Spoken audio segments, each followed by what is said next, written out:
Welcome back to Balanced Health. Today's discussion is on breast cancer, and in the previous segments we've talked about medical treatments. We actually haven't talked about them that much, but and in this segment though we're going to be discussing the importance of healthy spiritual attitude when battling cancer.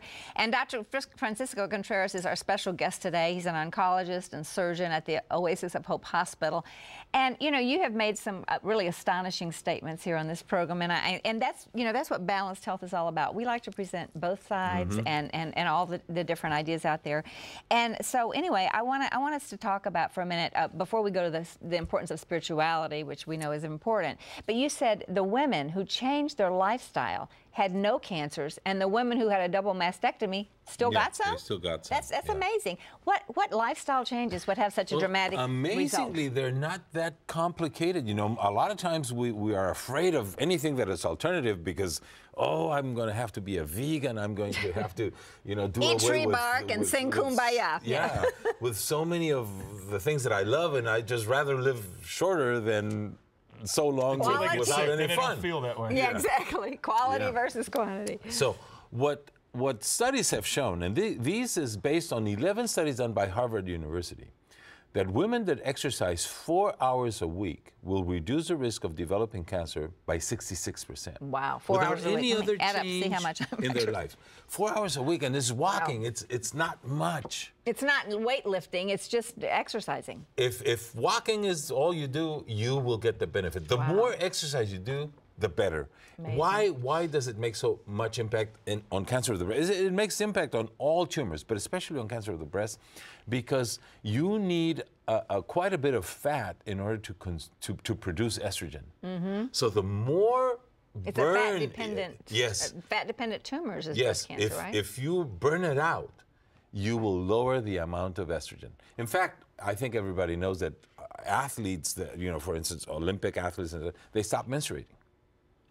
Because they just don't have enough estrogen. Consume. Wow. But I think we would be remiss. That exercise tip is a great tip. Would you talk about xenoestrogens for just a moment? Because that's one way to reduce estrogens. I think a lot of people are taking in all types of estrogens, and they have no idea where they're coming from. No idea. And I know in your books, which if you'll mention also, where are these things coming from?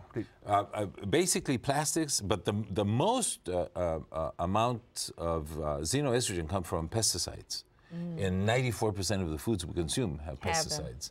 So if you go organic, that's one good way to help, right? Definitely. It helps tremendously. And one of the things that I recommend for women is natural progesterone, because we're not going to do away with all of them. We're just floating in an ocean of estrogen or estrogenic substances. The second one is diet. And there's a number of reports that show that if you consume 5 portions of fruits and vegetables a day, and that's what tough is a portion? To do. Not too tough, because a portion is what you can fill up this cup with.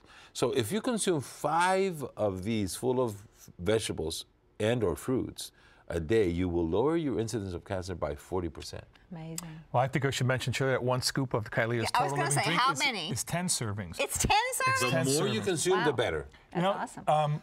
We're talking about also incorporate here the spiritual part of healing. You treat over 800 people a year yourself. Speak to our audience, people who come in with an attitude of, I'm going to beat this, God is my healer, Jehovah Rapha is my source. Do those people do better than people that come in and say, just treat me? Let me tell you, yes. The short answer is yes. There is a big difference on being a cancer victim and a cancer victor. And the only way you can be a cancer victor is through spiritual fortitude. Let me explain what I mean. I have an aunt that was diagnosed with cancer of the colon, metastasis to the liver. The book says 4 months.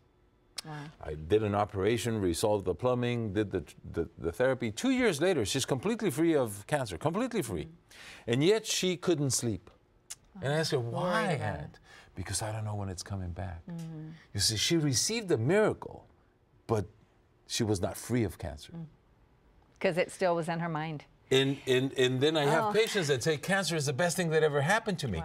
The difference is When you... I'm so sorry, we have to go. Oh. We have to go, and this is so good, but we're going to have you back. And Okay. so hold that story for next time. Well, for more information on breast cancer and where to go if you or someone you love has been diagnosed, go to TLN.com, click on shows, and then go to Balanced Health. I'm so sorry, that's all the time we have. We hope you enjoyed this show. If you'd like to make a donation or order a DVD, give us a call. And to submit your health questions, go to balancedhealth@TLN.com or call the number you scream. God bless you. Thanks for joining us. We'll see you next time on Balanced Health.